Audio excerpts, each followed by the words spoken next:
Righto, here we go. Short of FootyCast live from BackChat Studios. That's the Southern River Band boys out of Thornley. Fitting, really. West Australian guys leading us off here on a West Australian podcast. Shelterfootycast.com.au. That's where you get all of the stuff.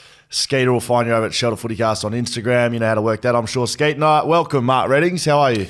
Well, I'm really well. Probably the biggest sporting news week in WA I've had for long time, quite some time, and nothing to be jumping for joy with, given a coach loses his job. I just quickly want to check on you because you've had a busy week as well. This will be great. I'm just checking, as I've just come around your diagonal car again across two car spots. I'm leaving you enough room to get in. My point is, I'm thinking of setting up a GoFundMe page for you, specifically for you, because if you're, I'm happy with that. Because if you're going down south to trot around with Mouse for a couple of days, then you deserve to get a chop out. And I don't want to put you through that any longer than you have to. Shout out the Mouse promotion. What is wrong with you? Surely you're not going that bad. I'll help you out. No, I love Mouse. Very big fan of Mouse and his handball clinics. Was he wearing the tracksuit pants tucked in? I just got around the people down in Busselton and Bunbury, just making sure we get out to the fans. A lot of Shelter Footycast fans down that way, Skeeter. Yeah. Don't worry about that. So, yes, I was down south doing some handball clinics. Maybe you're bringing this up because you used to get a gig doing that. You used to MC the handball clinic. Like, if you think you're going 10 years ago, if you think I'm going poorly, that was 10 years ago when MCing I had a handball clinic. Oh yeah, no, I was. Don't worry. And the funny thing is, my wife Victoria would rock up at some of these places with a Chanel bag and all the age, and I'm going, Vic, just wear some tracky pants. You'll fit in well. Don't worry. Alex was with me. Alex and the kids with me the whole way. Brilliant stuff, Skate. Yeah, like I said, I saw a lot of good fans down the southwest of this great state. Talking about this great state, Adam Simpson loses his job as the West Coast Eagles head coach. Of course, this happened on Tuesday, so we haven't spoken about this at all. Adam Simpson was sacked, just so I want to start with that. I know that the club and Simo, who would have been told by the club to say that it's a mutual agreement. Parting ways. He's been sacked. And that's okay. I think that's okay, isn't it? Well, Scully, there's only about 2 coaches in the last 50 years that haven't been sacked. Seriously. I think Paul Roos, when he left the Melbourne Footy Club as part of the handover process, that's one. And I think Alan Jeans, when he was ill, I think when Joyce took over from him, stepped away. Every coach gets sacked. Michael Maltas got sacked from Collingwood effectively at the back end of their career. I know he went from the Eagles to Collingwood, for instance, and that was moving on. That wasn't the end of his career. And I don't think, just in brief, this will be the end of Adam Simpson's career either. I'm probably one of the few people maybe that thinks, I believe within 5 years he'll have another job as head coach in the AFL. Oh, yeah, 5 years is probably over. There's going to be some vacancies within the coaching landscape, and it's probably a bit disrespectful just to talk about that. Just not disrespectful from you or anything, but just, what's he going to do next? If we can pull it back and let's go through the decision a little bit. I still do think there's got to be some talk about the board. I spoke about this on Monday. This was a decision that 16 rounds ago, effectively, of footy, they ratified his position and now he's gone. So we asked Don Pike on Tuesday night on radio, whose decision was it? And he said it was his. So Don Pike had made this decision and then went and told the board. Which is how it happens. This is how it happens. And 12 months ago, I think Trevor Nisbet may have made a very similar decision or recommendation to the board. That's my feeling, and the board, whether it was Justin Langer, who keeps getting mentioned as the person who galvanised the rest of the group to stick with Adam, that of course came to pass, that he was given at least 17 rounds, as it turns out, to continue his career. Geez, Adam Simpson handled himself well at the press conference, I thought. Would have been a bloody hard position to be in, sitting alongside the CEO who's just sacked you, and the chairman of the board, Paul Fitzpatrick, who's just ratified the sacking, and just sit there and there was no ill will to the club. What it did do, I think what it does do, I think it ratifies also what sort of character he is, because most coaches would say, no, you've given me the lemon. Yep. It's a classy act, no question about that. And I think moving forward, there's not one Eagles supporter that would begrudge him a farewell on Sunday. Of course, everyone knows now that he's not coaching on Sunday, but he's going to be at the ground and might even toss the coin, he said. Nor should he have coached. Imagine rolling out there.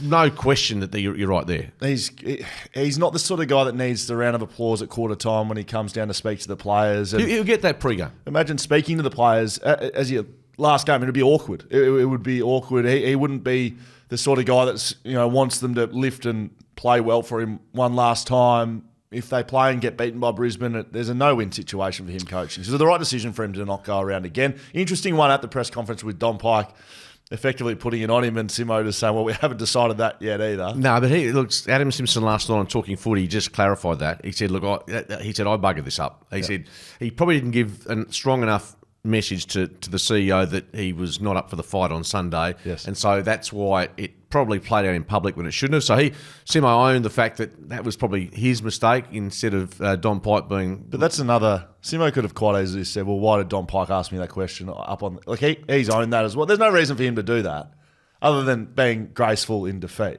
You're talking about Adam Simo? Simpson. Yeah. There's no reason for him to come out... Last night I saw it as well and say that was my fault. He could have quite easily said... Oh, I don't know why Pikey asked me, and just he's being honest, which is I know, but he doesn't have to do that, and that's what. But I think people were blaming Pike for what had happened, and look, Don Pike, maybe it was a small misstep. I think you just parted ways with your coach or sacked your coach. I've got a fair bit of admiration for Don Pike and the way he started his role here. He's got a really good football IQ. He's got a great IQ in general. I think he's a smart operator. He's making changes, and he's making the changes that needed to be made. So as much as I think it should have happened last year, and the question I would ask, you mentioned the board at the top of this, is it who do they answer to? How does that play out? Is it Don Pike who challenges them? Who challenges them? Is it the commission? I don't know. Maybe it is the commission. I don't know. I'm not sure. But they will just continue on this path and ratify the next coach. I just think is there any culpability for what has happened from the end of last year to this year and how it played out? Well, there should be. And whether that's, we've just seen someone lose their job, so I don't know if you want to start talking about that quickly with the board. But, it's going to be an interesting one to see how that goes. Adam Simpson, he was in a tough position, wasn't he, in terms of signed on, contract going. He was never going to walk out on his own own call, was he? No, I think he touched base with Don Pike. This is what I have read saying, look, Don, is there a 10%, 5%, no percent chance of me coaching out to the rest of my contract? And he was told... We spoke about this on Monday. So they had decisions to make. If they're going to get rid of him at the end of the year, which is clearly that conversation, what's the point of keeping him for the next 7 weeks? It's like any position in any business. And I was asked that this morning by someone at radio. A young lady said, I don't follow footy, but why now? I said, well, what it does do, it frees them up to look for a thorough look for a new coach. Also, if you can get that coach in place, theoretically, by... Straight after the season. You've got your draft, you've got your trades. That all comes around very quickly. 100%. So I can see the rationale behind it. So correct decision made, handled with grace and respect by Adam Simpson. Okay handled by West Coast, but I think there's questions around the board and their involvement. The West Australian, the newspaper. Oh, here we go. So I've heard everyone have their say on it. I've had their say on it. That is for that to go out, that front page that went out yesterday. So just for those that haven't, because those that haven't seen the front page, put it up. Give us a look. So if you haven't seen that, you aren't being under a rock. No, not sure. A lot of people don't read the paper per se day in day out. Well, fair enough, and I think there'll be less doing it after this debacle over the last 48 hours, Skeeter. So this is it. See ya, Simo. Adam Simpson has finished as West Coast coach, ending a premiership era that was ultimately marred by a torturous and embarrassing stretch of losses, 9 out of every 10 games for 3 years. That's the front page. Back page wasn't much better. This was off the back of Adam Simpson giving the paper and one of their journalists a clip on the way out in his press conference. There's no doubt about it. This is... retribution, was it? It was retribution. Okay. It was vindictive. And if we talk about the grace and respect that Adam Simpson showed in his press conference, this was the opposite of this. This was the inability to put tools down, and they've gone head to head for 2 years, the paper and the club, and Adam Simpson specifically. This was the inability for the paper to say, you know what, good job, good fight, shake hands. It's like on the footy field. You go head to head, battle, West Australians doing their job, Adam Simpson's trying to do his job, but in the end, it finished at the press conference, and they wanted the last say because it was vindictive. And so whoever approved this, that's embarrassing. Like, can you imagine after a game of footy, shake hands with someone who's just lost? Yeah, who's just lost, and then you're putting up social media posts or you're talking shit about him in the media. People don't respect that. People look at that and laugh at you. And I think people have spoken with their credit cards over the last 24 hours, 48 hours. People have walked out on the West Australian. And then to have the lack of spine, the gutless front page that is on the paper today. We made a new one, by the way. Give us a look at that, Jaden. We made a new one that they should have had. How'd you do that? Because Jaden did it. I didn't do anything to do with it. Thank you, Jaden. Move on from that. Have a look at the front page of the paper today. This is as gutless and as spineless as you'll ever see. They've backflipped on the page yesterday. If you're going to go him and you're going to run down that line like a tabloid, you may as well lean into it. You may as well continue along the way. They've just completely backflipped. They've put the front page that should have been on yesterday because they think they've had the last laugh. The irony of all of this, they would have had the best day on social media that they've ever had as a newspaper. They were mentioned, they were engaged, they would have been. They'd look at their social media over the month of July and think, geez, we've had a good month. That is just one of the poorest performances I've ever seen from a state newspaper, from a media outlet in my time in footy. I haven't been around long, I know, not as long as you, Skeeter. That is just an embarrassment. 48 hours, and to top it off, they've backflipped. Like that's even more embarrassing than the first page, I reckon. This one here, we'll always have 2018 with a picture of Simo with a cup a day late. That's even worse. What are you doing? Oh, the West Australian. Jeez, tell you what. Oh, mate, it's just embarrassing. What a joke. So I roll with the punches a lot with this, and I don't know who put the front page on yesterday. I don't know who put the front page on today. But I tell you what, I was surprised. I was a bit jarred yesterday. I'll be honest when I saw the front page, but then I wasn't jarred. I was like, it was like a punch to the nose seeing social media, how people reacted to it. I'm not as strong on it as you are, but I can see your point. I can understand what the West is trying to do in terms of get eyeballs, but whether the process of it, and let's be honest, this stems back to the line that Adam used on Mitch Woodcock, who's a young journalist who's been tasked with going to the press conferences week in, week out, and he has been, I guess, the face of the anger for Eagles fans and maybe the club itself. Can I just defend Mitch Woodcock? Yeah. Right? So my emotion there is not directed one bit at Mitch Woodcock. He's doing his job. So he's a journalist, right? He writes articles for the paper. Yep. I'm sure he's got some right, some wrong along the journey. But like his job is to go to West Coast press conferences and report what he sees and write what he thinks. And ask questions which are hard questions. Yeah. Because if everyone just toes the company line, then the hard questions don't get asked. So that's what he's been doing. And I can understand why Adam Simpson might be a bit aggrieved by some of his articles, but that's okay. As I've heard Mitch say, that's okay.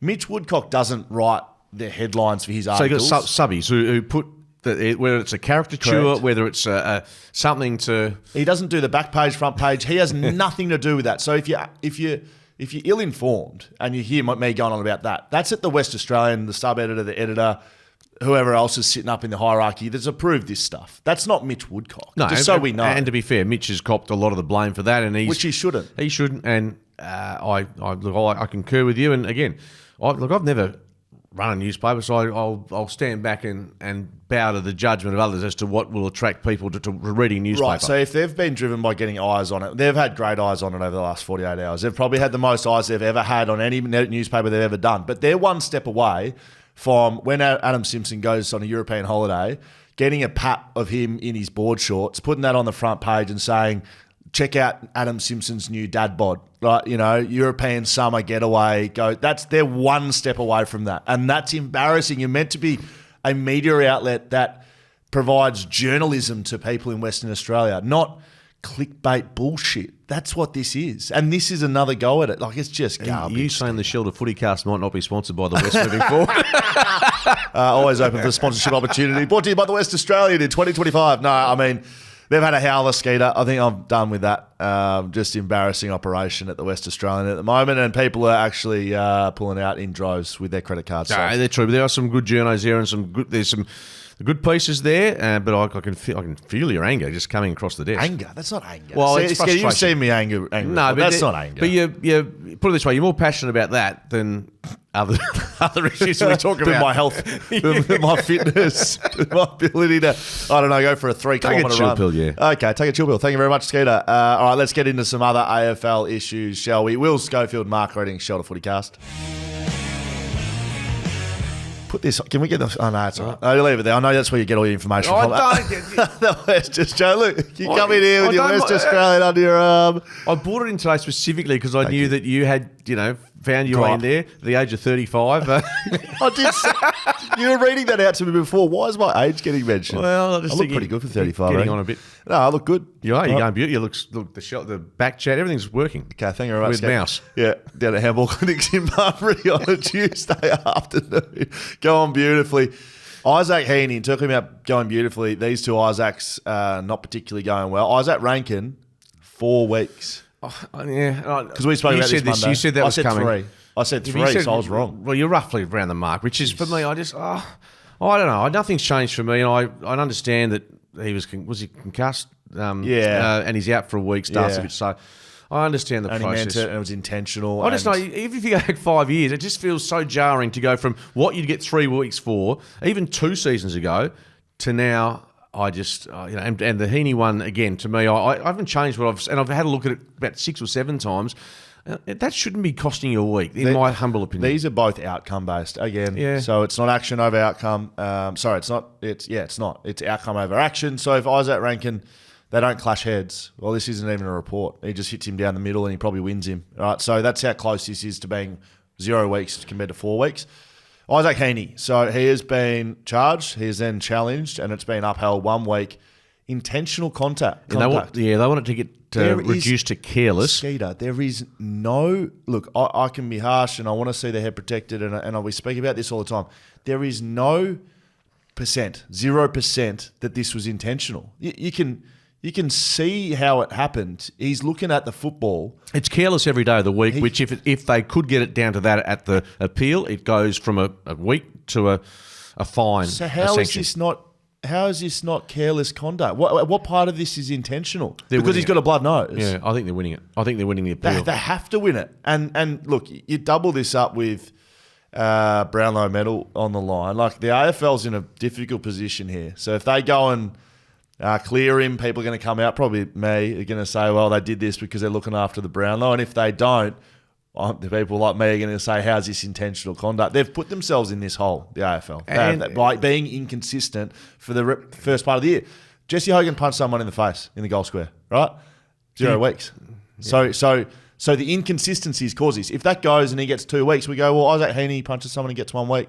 Didn't really mean it, but he gets 1 week. But they've done this. So how does Butters then get a raft of fines after 2, 3? Charlie Cameron gets off of being a good bloke. AFL have done this to themselves. It's inconsistent. And look, even just the subplot to this particular case is that apparently Sydney, at the start of the year, when the changes to the rule with the fend off could be judged as a strike. A bit like, so the Dusty Martin fend off. If he, for whatever reason, gave it that and and could be either free kicked, obviously. But Harley Reid fend off. Oh, Harley Reid. Yeah. Okay, forget Dusty. You've just forgotten about him. Yeah, he's done his. Okay. Anyway, but this was a rule that the Sydney Swans were challenging pre them being introduced or tweaked. So it's quite interesting that it's suddenly come back to being a major issue for the club. And look, I admire them for not, a week's not going to do Isaac Heeney's year any harm at this time of the season. It's almost a moral challenge, isn't it? 100% it is about the issue of where they just standing on their digs and the principles.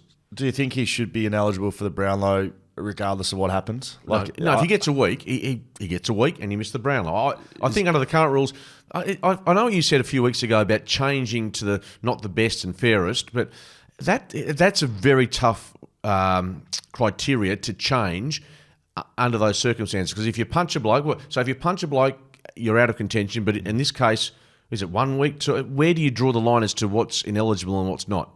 Yeah, I think it's difficult. It is hard. I think if you're going to do it, it doesn't matter. Report the MRP doesn't matter at all. Yeah. So if you don't sit comfortably with that, then... Oh, I don't. So but by the same token, I even sit less comfortably with players getting suspended for these types of incidents. Yes. That's just my personal opinion. And once again, the AFL have done this to themselves. This isn't the way the game's gone. The AFL have created this, and they either have to get themselves out of it, or I don't know. I feel like they're transparency has fallen down a little bit. They've been coming out and speaking. We're seeing less and less of that now because they're being criticised. Just remember, the umpiring's never been better, though. Yeah, that is correct. The West Australians front pages have never been better. I did Andrew Dillon say. Did you hear him say that?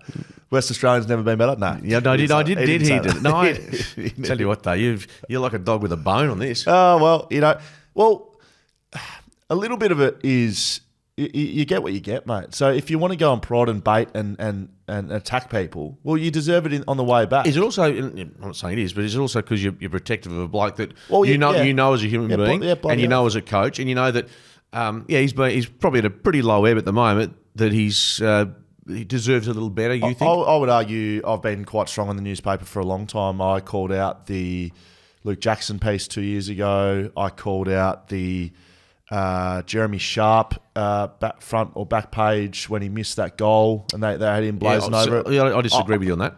Yeah, but I'm just saying. Yeah, but I'm not just piping up because Adam Simpson. I've been hot on this for a long time. Yeah, that if you want to go and disrespect for people, don't go crying in public if people start attacking the paper or. I think the media can personally. Don't go baiting people. If you want to bait and you catch one, well, bad luck. Yeah, I think in general the media, and I'm included in this, you might not put. I think at times we're able to dish out some sledges, but we're a bit sensitive when it comes back our way as a collective. As a collective, I think we are sensitive. I mean, all you have to do is come and sit in here with us and sit.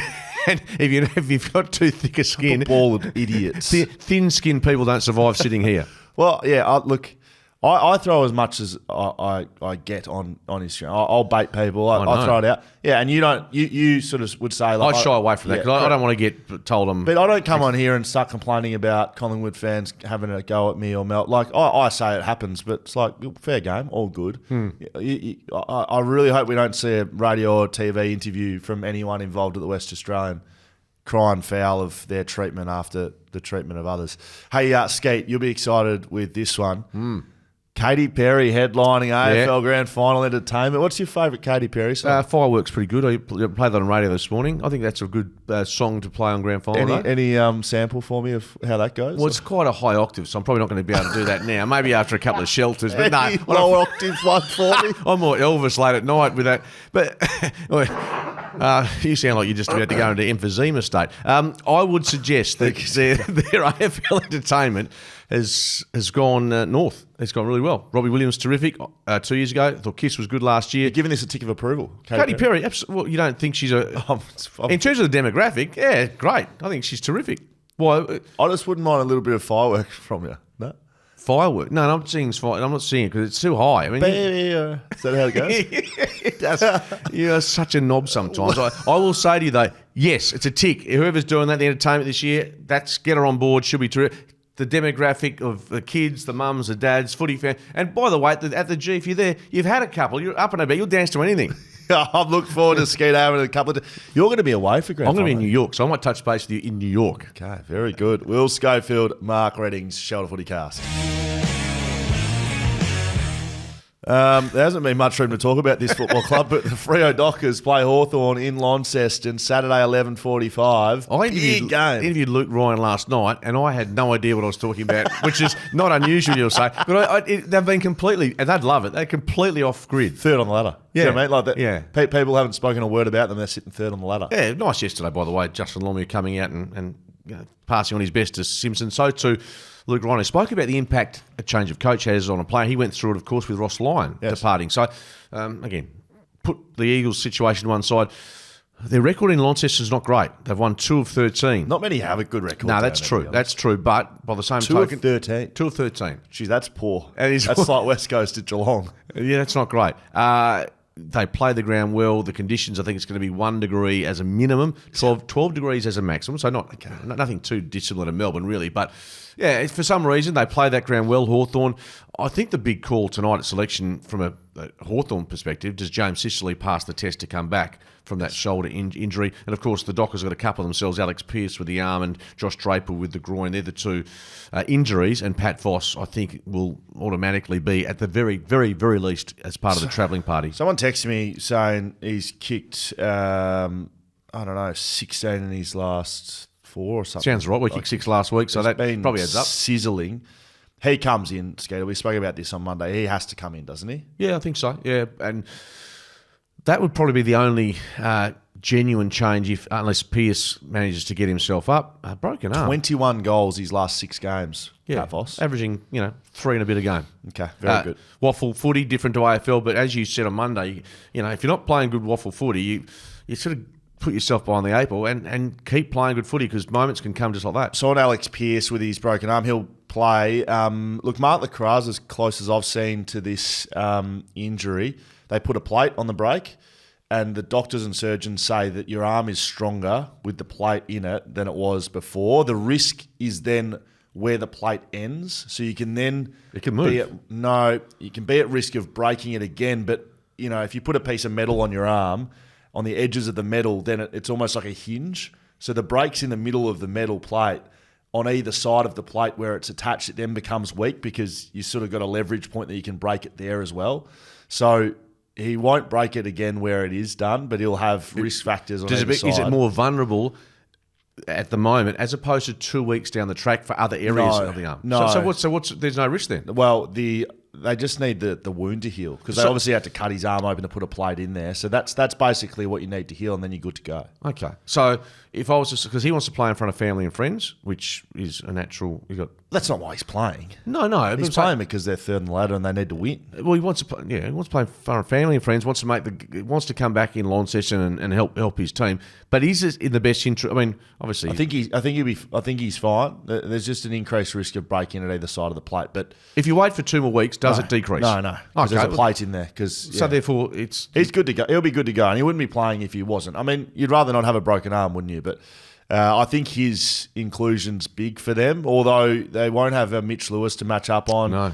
Incredibly disappointing. For yeah, him, mate. So that's talk about sad stories of the year. He's going to miss another 12 months, and just it's more the mental toll that will take on him. And unfortunately, he's a talent. And Hawthorn with him in the side, they would become an even better proposition. Am I right in saying he was coming off a partially torn ACL rather than I feel like he partially tore and then he was trying to play with it. It does ring a bell, I must admit. He has had injuries, knees. Incident. Yeah, it's terrible for him. But Dockers, their midfield's been really good.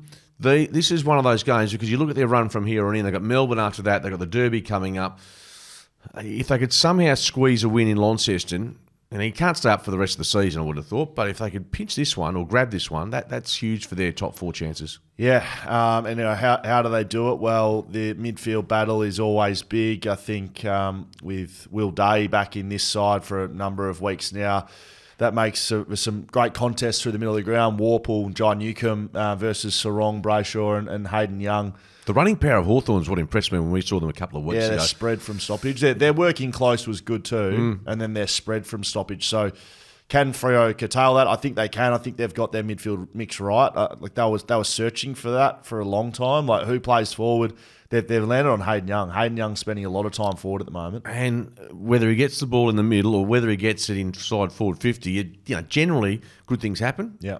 Whether it's hitting up a teammate or kicking a goal. That's a really nice mix that, I mean, when you think of it, that's, Nat Fyfe back to his Brownlow days being able to, potentially push forward. They needed more goals from the midfield, and that's what they're starting to get now from the likes of Hayden Young. It'll be interesting to see how the forward line functions with, obviously, Luke Jackson as the standalone ruck. We're thinking Josh Tracy will be second ruck. I mean, Josh Tracy, talking of him, he's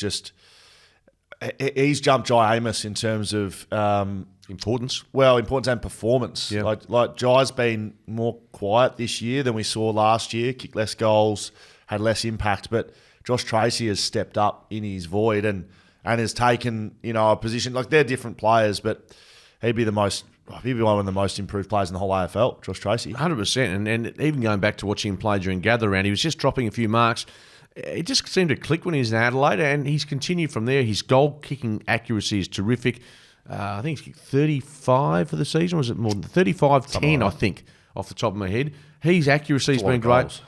What's that? It's a lot of goals. Yeah, and he's in the top 5 or 6 in the Coleman, which shows you, he's having a breakout season. And I think that's a major factor why the Dockers are currently sitting in third spot. Are you picky? I'm picking Hawthorn, I hate to say it. Oh, gosh. Why? I know, why? Yeah. I think they're beaten by Geelong last week. They had been up for a long time. I think they won 6 of their past 8 or thereabouts. So They're a tough side to beat. There, what you'll never see from Hawthorn, or very rarely, is them just capitulate in Launceston. It's a ground they play well. I just think they will find a way, as they tend to do there. We'll see if they bounce back off a disappointing loss last week as well. I am going to pick the Freo Dockers, Skeeter. It's absolutely Wharfie time. Flagmantle was a few years ago. It's Wharfie time now, Skeet. Make no mistake about it. And I'm picking Freo. And then it's locked in home final. Like, they're locked into the top 4. If they win that, top 4, thanks for coming. Happy with that? If they beat Hawthorn, top 4. With 6 games to go? Wow, yeah, locked in. Well, a bit can happen in 6 weeks, but I wouldn't say locked in. But what I think, when you said home final, you can still have a home final when you're 5th. Good point. Or 6th. So, Skate. But there, I think you're right there. Luckily we got you here, the mathematician on his abacus out the front here. West Coast v Brisbane at Optus, 2:40. Going to be a big game for the footy club, even though Adam Simpson's not coaching, which I think was the right decision. I don't think he should have coached one more game. He'll finish 1 game short of Michael Malthouse. Yep, so 242. 242, Malthouse 243, and of course Woosher, I think 274, maybe. Oh yeah, I thought it might have been 281, but you're right. In that, so they're the top 3. That fact would not even been in close to in his thinking at any stage. It means nothing, to be honest. It doesn't mean a Zach. He'll be on honour boards throughout the club for his premiership success in 2018, but it'll still be a big game for the club because we know what it does to bring a new coach in. It is proven. Sugar hit. It is an uptick in performance, and Jared Schofield, and like I told you, Skate, it's good to see a Schofield in charge of the football club once again, like back in the day. Jared Schofield will lead the club into the new era, effectively.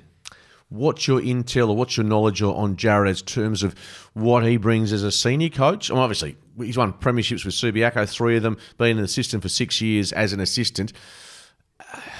Do you have any idea of whether he can change anything too obvious to the eye to say, well, this is a different style of West Coast? Can I be honest and say I met Jared for the first time last week? Seriously? I'd never met him. I interviewed him for the Showdown over at West Coast. Hey, I knew something was going down. All my shit got cancelled last week at West Coast on the Monday. And I thought, this Monday, you mean? Yeah, sorry, just on Monday. Yes. I've got a couple of commitments with them during the week. We did discuss cancelled this. first thing Monday morning. I was like, that's interesting. Has happened before though, but yes. But the week before, I interviewed Jared Schofield. Yeah, the last time it happened was when they sacked him the first time. Jared Schofield. That was the first time I met him. So to answer your question, no idea. I have no idea what sort of coach he is. He's a premiership coach at waffle level. We know that. He's been experienced under Ken Hinkley at Port Adelaide. And I think what you like of Ken Hinkley, he hasn't had the ultimate success. He's been a successful coach. Yeah. So he would have learned a lot there. He's been with the footy club for, I think this is his 2nd year. That could be disrespectful and wrong, but I think it's his 2nd year at West Coast. Could be his 3rd. Might be his 3rd. Oh, yeah. Jaden will sort that out for us. The biggest thing for him will be the selection table. Does he go, okay, I've got 7 weeks, because this is an audition for him. Well, Simpson said at the end of the loss to Melbourne, I know it's a different coach, but he said there are going to be changes. Now, I would think it's incumbent upon, because this is the hard bit for Jared Schofield. He wants to fulfil the need to get games into young players. Yep. But he's also trying to win matches to see if he can put his hand up legitimately to be a coach for this club moving forward. The question marks would be on these 6 players, I think. Do these guys play? Jack Williams. Yes. Ryan Marrick. Yes. Okay, yep. So Jack Williams, yes. Yes. Ryan Marrick, yes. Jai Cully. Yes, if possible, yes. Zane True. Yes, in terms of waffle form. I mean, talking this weekend. Yeah, I'm talking this weekend. Harry Edwards. I think yes. Jeremy McGovern's out. Of course, McGovern's out, yes. Harry Edwards will play. Yeah. By the way, Gov, I know this is... Absolutely. How about Gov's effort to drive across the Nullarbor? I only found that out. Let's come back to that. I'll give you some good inside goss on that one. Harry Edwards, yes. Clay Hall will be the last one. Do you try and play him this week? Try and play him. It means you're dropping some big names. I kind of agree with you. I think those 6 guys, I couldn't argue against many of them in terms of you got 7 weeks and you're going to take this club forward. Well, it's the perfect time to go, and look, I really don't like doing this, but like there's guys that'll be in the gun and big names, senior players. So put it this way: do you think that Jack Darling will play this week? Well, if Williams, Marrick, he's got to miss. Yeah, he's not playing. So that'll be an interesting call. It's a massive call tonight, isn't it? But if you want Jai Cully, Zane True, and Clay Hall to play, Tim Kelly might not play. Yeah, there's some senior players that might be in the gun with that regard because 5 of those 6 guys are forwards and midfielders, which is where the issues have been, to be honest. I think the backline's held up reasonably well from what I've seen. Hey, Jeremy McGovern, yeah, you're right. So this one is a bloody interesting one. So I spoke to Gov after the game. He was driving to the airport, cleared by the hospital. He was trying to fly. He was trying to get to the plane with the players to come back. He'd had scans all done, jumped in an Uber, back to the airport, gets a phone call as he's 5 minutes from Tullamarine saying, turn around, you've got a punctured lung. We've just found it. Get back to hospital. So he's had to drive. So, okay, we're not flying back tonight. So we went to hospital overnight. And then once all that was fixed up, and I don't know how that goes. I don't know. You don't just sew it together. So I don't know how the punctured lung just fixes itself. But the next day, it was all clear. He said, okay, no worries, I'll fly home. Because it had been reported and, through the media and a medical report, commercially you can't fly with any airline. So Virgin wouldn't take him for 6 days. After a diagnosis of a punctured lung, it's a 6-day hiatus. So then they tried to get him on Qantas. Qantas wouldn't take him. Then they looked at private airfares. They wouldn't take him. So he could not fly. He was not allowed to medically fly. He was not approved to fly. Wow. He then, this was on Monday. This is still Monday, Tuesday. So Adam Simpson hadn't been fired. So he thought, okay, well, I'll stay over here and we might get his wife and kids over and we'll just stay over here and school holidays. We'll stay in Melbourne and have it. So families all getting sorted to maybe get over there and have a few days with Dad. Simo gets sacked Tuesday, and you got to remember Jeremy McGovern was banished by the football club from Simo. He wasn't fit to be at the club. His skin folds were out of order. Simo put it to him and said, "You want to be a proper AFL player. This is where you need to get to, and I'm going to send you back to Claremont. You can't train with the players for 6 weeks." He went and did that. Came back into the side. The rest is history. 4-time All-Australian. Gov, I think, feels like he owes his career to Adam Simpson because, although that's a hard conversation to have and a difficult moment to have as a player coach, it was the right one. He wasn't fit enough, and he went away, did what he had to do, learnt the principles and standards you need to have as an AFL player, and he came back and has done what he's done. And so Gov feels indebted to Adam Simpson. So as soon as he got fired, then he's like, well, how do I get home? So he just said to the club, I'm driving. Club goes, you can't drive by yourself. You got a punctured lung. We need someone with you, blah, blah, blah. Long story short, Maddie, his partner, flew over to Adelaide. Gov drove from Melbourne to Adelaide. Thanks to Paywise, Frank Agostino. Oh, look at Frankie, boy. Right? Seriously. He sorted him a car. Frank needed a car from Melbourne to Perth. So Gov is a Paywise ambassador. Put him in a car. Drove from Melbourne to Adelaide by himself. Met Maddie in Adelaide. Hang on, who drove from... Gov drove from Melbourne to Adelaide by himself. And Maddie flew to Adelaide. Yes. Stayed there on the Wednesday night. And they are currently halfway across the Nullarbor right now. They're driving across. They're getting married at the end of the year. So I've told them, maybe just sort out what's going on with the wedding and you can do some wedding planning. So they are driving across the Nullarbor to get back for Adam, to show the support for Adam Simpson. No other reason. Do you reckon if Gov had known really early in the piece that Adam wasn't coaching on Sunday, they would have changed his travel plans? Because was it not to get back for his last game if he was coaching, or just in general to be back? Yeah, I think he was really keen to show that the players still, there was a lot of love and respect and support for Adam Simpson. He was pretty rolled up about the front pages as well, and wanted to get back and show the bloke that he owes his career to, that he'd sort of drive across the country to be back for him. I said, are you going to try and play? And he said, well, if Simo's going to coach, I'm going to try to. And I said, was there any risks with that? He said, yeah, permanent and serious damage to my body. So I'm glad Simo's not coaching, because I don't think... wouldn't have been wise. I don't think Gov should be playing, but it's a pretty good story. It's a great story. Great story. It's interesting you mentioned Gov and cars, because speaking of Paywise, I was in there the other week, and Gov had lost with an EV car. You've told this. Okay. You haven't told this on the show, You've told this. Okay. You forget where you are sometimes. Joe Biden's just joined us on the podcast. Did I say this story already? Tell this story. Hey, do you ever double up on some of your stories? Oh, absolutely. Anyway, I forgot. Anyway, Gov might have needed Matty with him on the way back to make sure he got home safely. So I don't know if they're flipping between who's driving and who's not. But my wife would kill me 2 days in the car.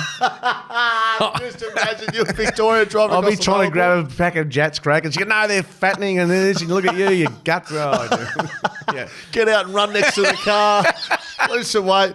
Will Schofield, Mark Reddings, Shoulder FootyCast. All right, we're bloody babbled on today. Well, that was a good story, though. Yeah, I like that. Yeah. So let's. I know you don't do. You know when we do a couple of sporties together, you've got the one about you winning the grand final in 18 for the team. This is going to go on the end of that the Gov story. Somehow embed myself into it, and they pick Scully up. It's on the way through. Yeah, picked him up at Sejuna. Just saw Scully at the Roadhouse. Cha-ching.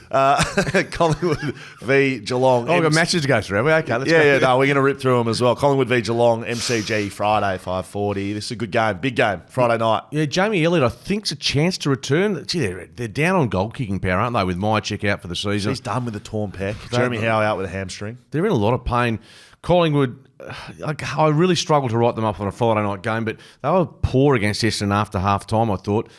Cats have found a new lease, haven't they? New lease of life. So Riley, who's pulling the run sheets together now, my nephew, who's in Geelong, massive Geelong man. Like maybe the almanac for. But he also said that the Hawks hadn't won this since 2004 or something. They only played it twice. Yeah, but he was correct. He was right. Yeah, correct. and he was right. And he told me that, you remember I said the Hawthorn Geelong game back in 2006 was, he wrote, Will Schofield was there as a fan.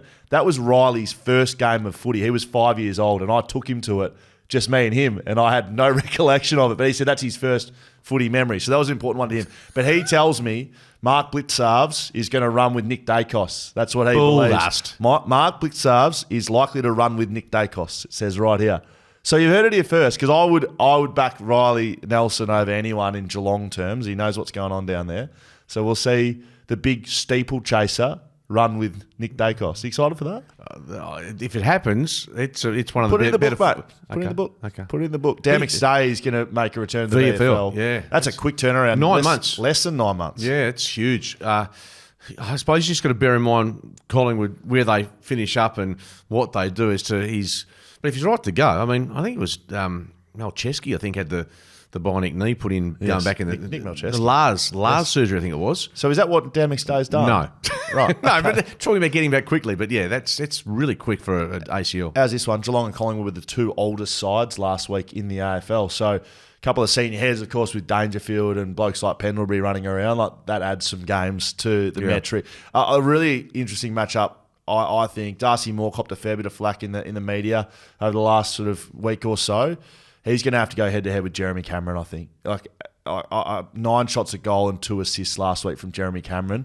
And people, Kane Corns probably, but others have been calling. Darcy Moore needs to go to their best player. That's Jeremy Cameron. That's a bloody good matchup. Yeah, well, certainly. I think the Cats would be happy with having Cameron on more, because it also means that he can't play his natural style of footy, which is... Yeah, but I think every defender, so Jeremy Gowan's like this, they play better on better players because they go to a new level. Like they rise. And Darcy Moore's a good defender. Like he's just out of form a little bit. So I think you put the challenge to him and he gets the job done. Collingwood v Geelong at the MCG. Who are you picking, Skater? Well, you've just convinced me Geelong are no good for the past month. I'm concerned about Collingwood's goal kicking on the weekend. Who are their forwards? Who kicks a goal from? I really want to pick Collingwood. So, well, that's why I've already had to put some tips in. I've picked Collingwood. I'm not sure why. No, it's just one of those games where I just feel that they're getting questioned a bit. And you told me on Monday they would have actually been reamed after what happened against Essendon, having had that time on the Gold Coast. Right. They didn't perform. So I'll back your judgment and go with Collingwood. I'm picking Collingwood as well, but I don't know how they get it done. And I think Geelong might win. But I'm picking Collingwood. You and I actually sing from the same hymn which book is there. worrying. West Coast, Brisbane, we didn't tip. Do they get the uptick from Jared Schofield and win? Brisbane playing better footy, so I'm sure they'll play better, but Gov doesn't play. That's huge. That is massive for them. Who takes care of either Danaher or, you speak of Hipwood? Well, it's going to be Barris and Edwards. Yeah, so I just think probably Lockie Neal, they've got to shut Tim down. I think Brisbane, you can't pick the Eagles on what we've seen the past month. Scully's roughie of the week. West Scully's picking West Coast. I've been on fire the last couple of weeks. I'm picking West Coast. Who knows? They'll probably lose by 10 goals. But it'll be a good story, wouldn't it? Playing all the kids, they lift to a level. Brisbane, difficult road trip to Optus Stadium. they haven't been going that well, Brisbane. No, you're right. They're Setting the world on not fire. flying, but they're playing enough good footy to should win. They should be winning. If they're to make an impact in September, they've got to beat the Eagles. I'll pick West Coast. Sydney v North Melbourne SCG. 4 weeks ago, we would have said Sydney by 100 points. North Melbourne have been one of the more competitive sides in the AFL the last 6 weeks. They actually have. Everyone they play, they're up against a side that looks like they're hungry. So Sydney, 2 losses in a row. By a combined margin of, 3 points or something? That's correct. It's two L's. Yeah, I wouldn't be too. I think they'll be concerned, but I think it won't take them long to get out of their funk. Wardlaw in, another big in for this one. Callum Mills will return after having excellent. too many pints on a Mad Monday and getting slammed to the ground and popping his shoulder out or whatever he did. It's a long time out of the game for one day of stupidity. He did a hammy on the way back. Yes, you're right. Some soft tissue stuff. Sydney's winning this. Since round 10, Sydney have been the worst first quarter team in the AFL. How's that? Wow. It's a good stat, isn't it? Negative 75 in a differential. And North Melbourne started pretty well in a lot of games, so that could be a factor. Little investment. No. North to win the first, but Sydney to win the game? Probably not, but I just to see what North is at the line. But I think Sydney will be pretty much ready for them. Sydney win. Western Bulldogs v Carlton at Marvel Saturday afternoon.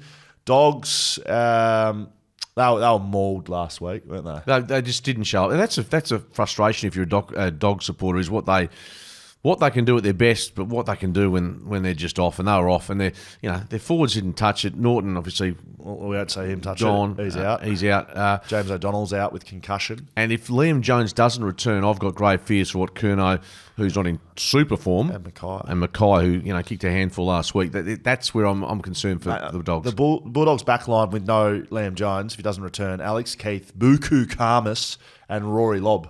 Well, that's the 3 that go head to head with the 2 best forwards in the AFL. Yeah, that makes. I think there's a bounce back factor for Carlton. I think they would look back. I thought it was a team that was on pretty good terms with themselves at times against the Giants, and then they got stung on the way out. And I think they'll make amends with Cripps and Walsh. And the Bulldogs again, they're too fluky for me. I think the Blues are the real deal. Paddy Cripps' 200th game, so we'll see if they're a milestone game, Skeeter. If they're a milestone team, they will be. Charlie Curnow was held very quiet last week by Jack Buckley. Kept the streak alive though with goals in. Yeah, Jack was not happy with that. I don't know if you've seen the footage on BackChat, but we spoke to Jack Buckley on BackChat about his reaction when Charlie kicked the goal.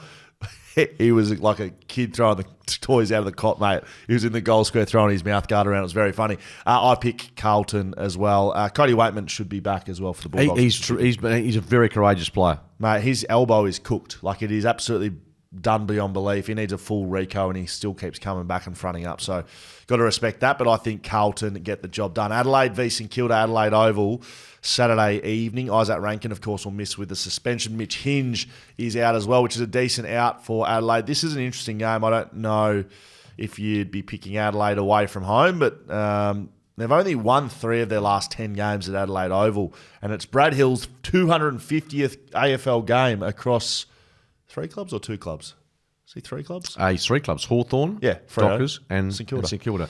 Yeah, I reckon this, because every time there's a crap game of footy, low score, and credit to St Kilda last week for what they did against the Swans. That was brilliantly coached by Ross Lyon. But I'd shower in Adelaide on Saturday. This could be a grind. No Isaac Rankine for obvious reasons. Yep. Yeah, I just think big win for St Kilda last week. It was a big win. It was, and they've beaten, I think, by a kick the week before. I think Adelaide probably were good enough against Brisbane to trust them a bit more at home, but not a game I like. Ross, open it up. Open them up. Like he did against Brisbane? Ball movement, get them going. Could do. That's how they beat Sydney. And that's how they pressed Brisbane. Yes. So, going back a few weeks. But, no, I can't tip them away from home. I just think that Adelaide probably have enough quality there. And, gee, there's still pressure on Nix and co just to get some results.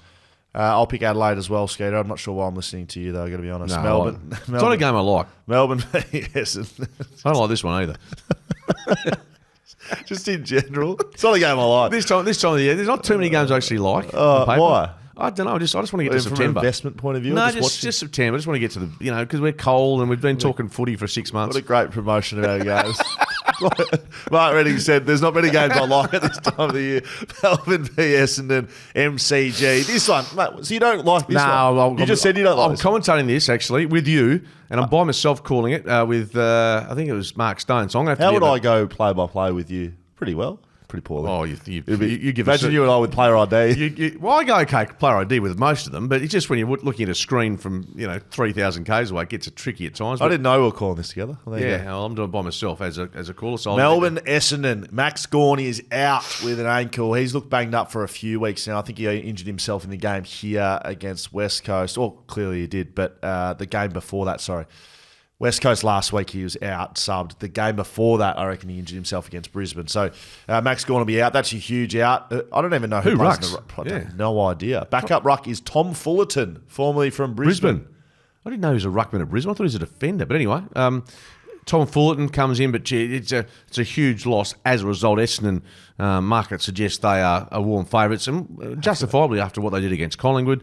Dylan Shield getting some more footy into him after a long absence. Sam Draper, Goldstein. Do they go with, given the Gawn absence, they go heavier on the ruck setup at Essendon? Well, whatever they think is going to win them finals footy. Like, you're getting close enough to finals now. I know we're a little way out, but you don't want to, okay, Gawn's not playing, we're gonna drop Todd Goldstein, unless, of course, he's tired and needs a rest. So give you an opportunity to do that. But I think you want to play your best side. And you want them playing together, and then when you get injuries or when people, that's when you make changes, not sort of depending on the opposition. You just pick your best side and go about it that way.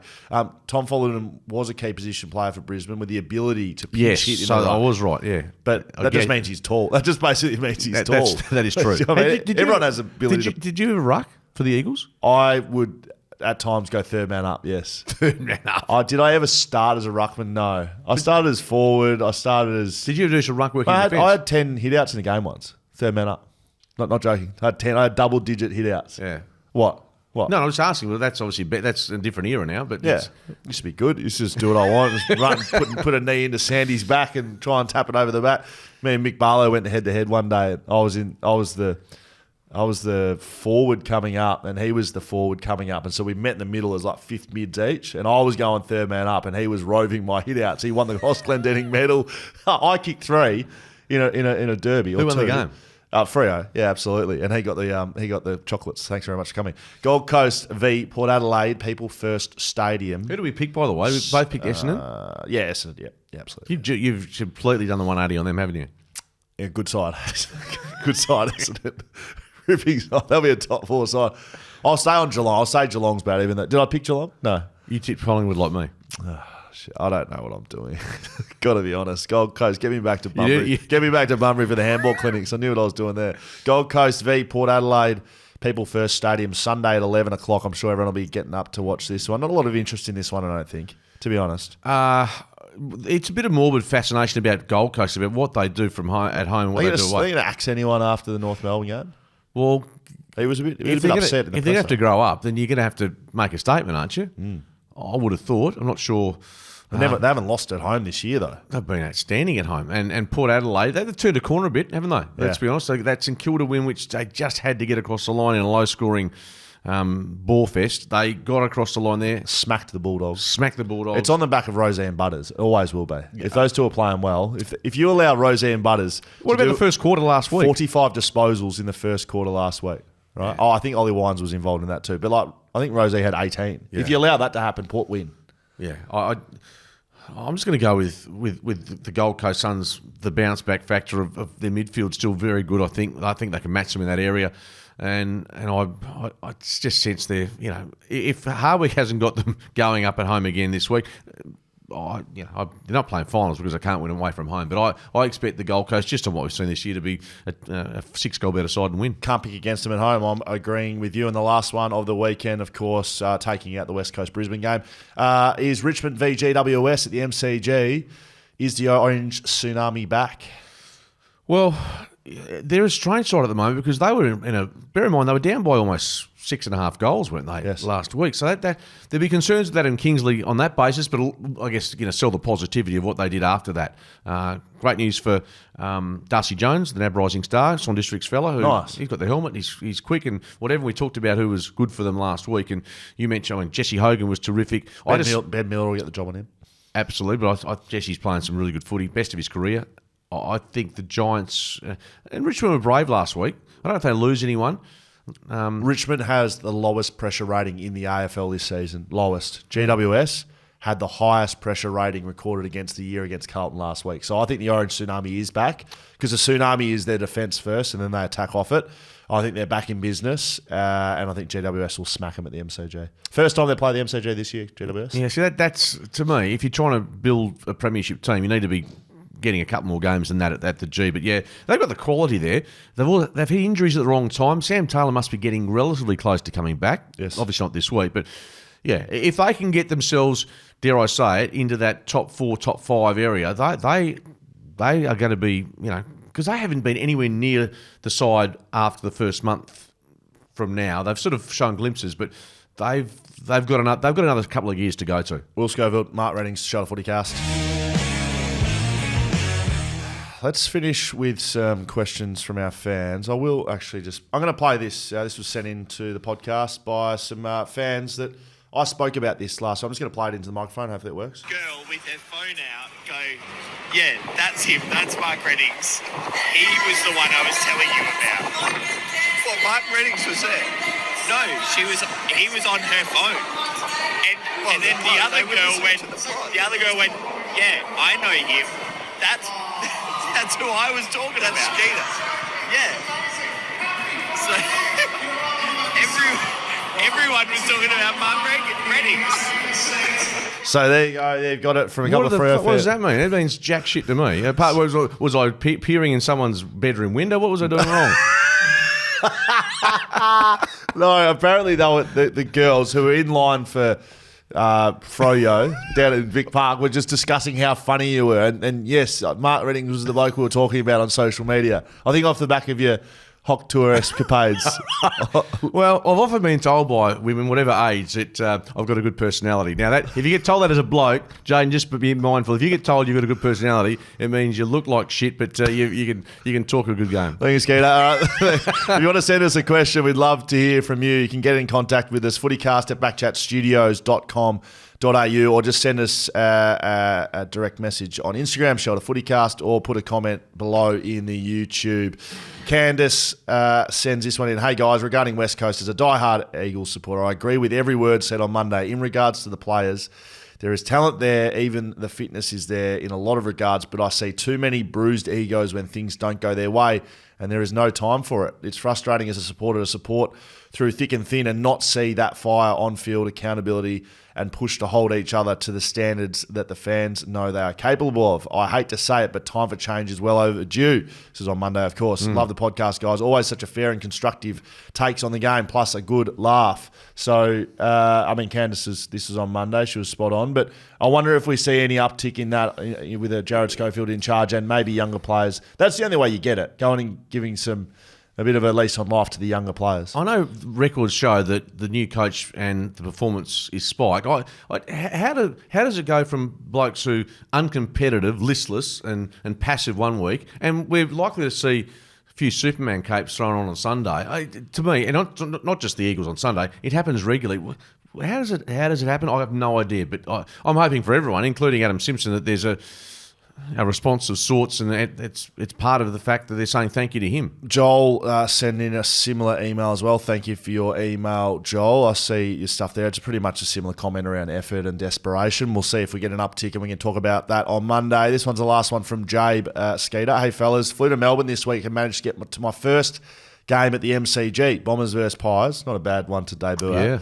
Can admit the electricity of the crowd was unreal, and it was just sick being in the stadium. That's a good thing in that regard. Sick. Yeah, I do know that, William. Yeah. He wasn't feeling sick, but the facilities and seating space felt average compared with Optus. So it got me thinking. What do you think is the best ground for footy from a spectator's perspective? And maybe from a playing perspective as well, is there a ground that commentators prefer? As massive and awesome as the MCG is, Optus is just nicer in my opinion. Cheers, lad. Have a few Jats crackers for me, Skeeter, from Jabe. Thank you, Jade. In terms of grounds, I think Optus is terrific in terms of commentating and watching footy. Marvel, MCG, they're all really good. Adelaide Oval for mine. Yeah, Adelaide's great. Is great to play on. And it's pretty good for spectators. Great as a spectator. I certainly had my fair share of fun on the hill over gather round. There's nothing better. We don't get to do this, in all honesty, that much. To stand, and I quite like, in Grand Final Day last year, instead of going to the media box, I was standing, having a pie, a shelter, so you have a drink, and just talking shit. Just listen to the foot. Just doing it. It's nothing better if as a bloke, and just enjoying the atmosphere, and particularly being at one side of games, whether the Fremantle or West Coast at Optus, but going to a game at the MCG where there's a 50-50 balance is really, really good. So I appreciate the fact, first visit to the G, and I can understand why there's a want to get back there. MCG feels the biggest as a player. Like when you walk into that and it's full, it's just like a Coliseum. Yeah. Optus isn't too far behind it, to be honest. It's sort of, spoke about this in 2018. That was a big reason why I think MCG felt less daunting. Optus, when you walk into that, it's like, wow. MCG, same feeling. Adelaide is just like picturesque. Like you walk in Adelaide Oval and you're like, this is cool. Like you've got the historic stand behind you. You've got the scoreboard, standing area. You've got the scoreboard. You've got the new part as well, which is sort of big at one end. Like it's a pretty cool stand. Ones I don't like, anywhere in Tasmania. Geelong, my hometown. I hate going back there. That feels like shit. Never got within 80 points of Geelong there as well. So hopefully that answered your question, Jabe. Skeeter, that's us done and dusted. Been a big one. Been a big week, to be honest. I feel like shit. I sound like shit probably as well. So thanks for listening. Thanks for being involved. I'm going to get a copy of the West, and like Joe Biden, you have one. I'm not giving up. What do you mean? Well, Joe Biden said he's not giving up, and nor am I. Very good, Skeeter. We might have to superimpose your head onto Joe's at one stage. That could be good fun. Shelter FootyCast on socials. Get your stuff there. You can get all your news here right at BackChat Studios. We do everything pretty well. Don't go by the paper. We do. Do what you like.